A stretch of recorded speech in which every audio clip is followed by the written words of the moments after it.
can you rehabilitate a sex offender? Would you let any of these people babysit for your children? No. If Huw Edwards came round to your house tonight and said, look, I tell you what, you go on out to the cinema tonight and I'll look after your young children, would you let him? Because that's the question. Now, Huw Edwards, we're going to talk about that, has avoided an immediate prison sentence after pleading guilty to making indecent images of children. He was given a 6-month jail sentence, suspended for 2 years. He will also be on the sex offenders register for 7 years. With us now is Jim Gamble, former head of the Child Exploitation and Online Protection Command Centre within the National Crime Agency. Good morning to you. Good morning.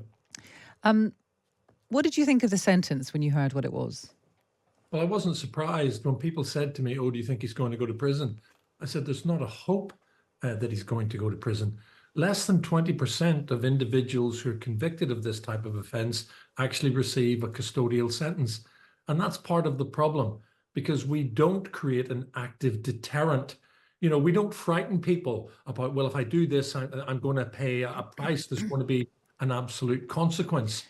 And so I wasn't surprised. And I think with the sentencing guidelines and the mitigation that was presented by his solicitors, there wasn't a hope of him going to prison. So I'm going to come on to the mitigation in a second, but why then is it common? Why is it rare for people convicted of these kind of offences to actually go to jail? Because we've got the system wrong. For too long, we have had people and senior police officers, for example, talking about this being a health issue. We skirt around what the real problem is. What these people look at, and there's category A images in this, so that's about penetrative sex with children. What these people are looking at is actually children being violently abused and raped. They're looking at still photographs like crime scene photographs, and they're looking at videos that capture that horrific incident. And then they're commodifying them. They're sharing them among like-minded deviant individuals, and they become a currency for them. So what's the rationale then? I don't actually understand. What is the rationale behind people who, amongst the police or the prosecution services or the judiciary, that means that is not serious enough? Well, we've allowed it to become normalized. We've actually allowed it to become trivialized in some cases, and that's fundamentally wrong. And this isn't about prisons being full, because this has been a stubborn sentencing issue for at least the last decade. So, you know, you asked the right question, but it's not for me. I can't look into the minds of others. I'm one of the few people, unfortunately, that in my previous role saw these images, and it would still wake you up in the middle of the night. There'd still be times when you are with your own grandchildren that you would be triggered and horrified by the abuse that you've seen.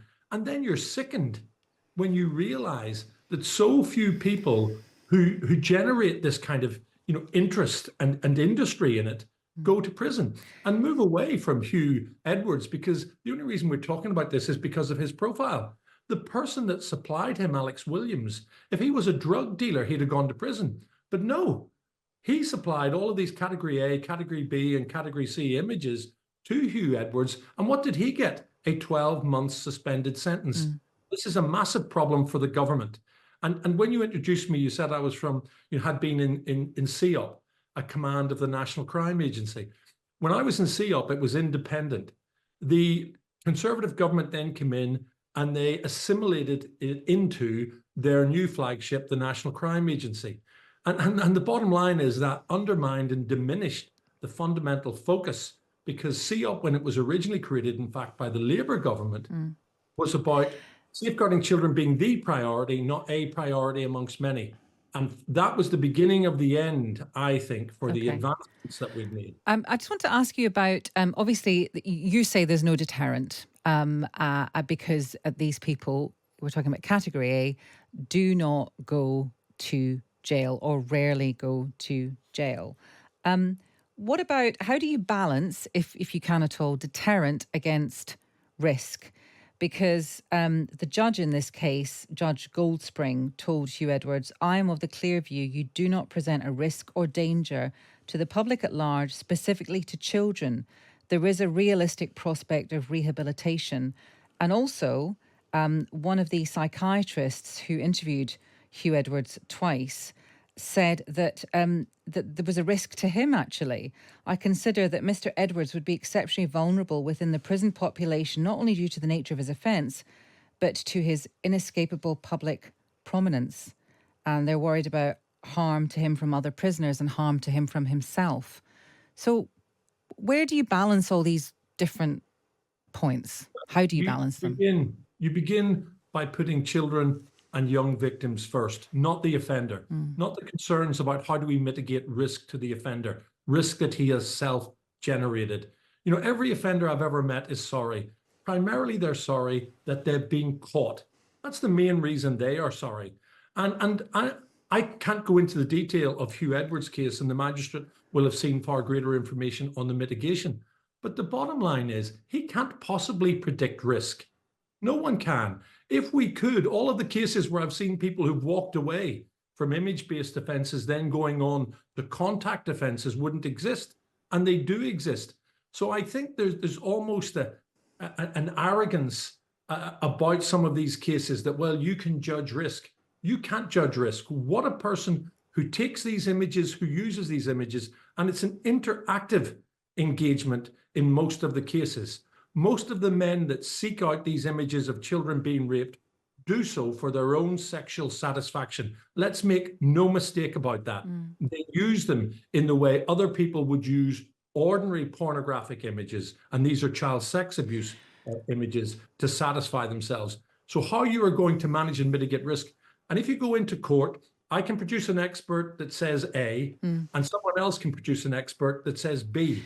We've got to get back to protecting our children, and we've got to make sure that that is the balancing act that we get right. Children first, predators second. Right. So children first, they're the priority. What about rehabilitation? There is a realistic prospect of rehabilitation, said the judge. And again, I'm using this case because it's the most recent, it's the most high profile case. It's got people talking about this stuff again, at least. Do you think that if... Go on. Rehabilitation should take place in prison. Rehabilitation, if you're going to put children first and you're going to try and... But does it take place in prison?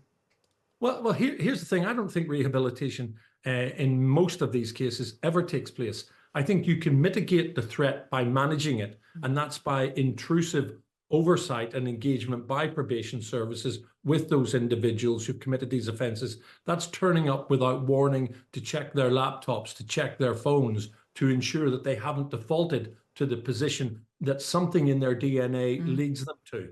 So, you know, rehabilitation, can you rehabilitate a sex offender? Would you let any of these people babysit for your children? No. If Huw Edwards came around to your house tonight and said, look, I tell you what, you go on out to the cinema tonight and I'll look after your young children, would you let him? Because that's the question. You know, if you're not going to let him babysit for your children, why would you let him engage or look after anyone else's children? So I think it's time we woke up to this. These aren't some kind of abstract image.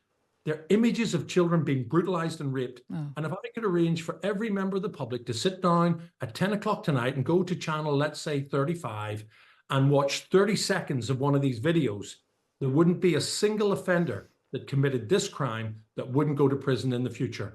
And that would mean that anyone else thinking about going online would realize if I'm caught, there's an absolute consequence. There's a certainty that I'm going to be appropriately punished, and that would reduce offending.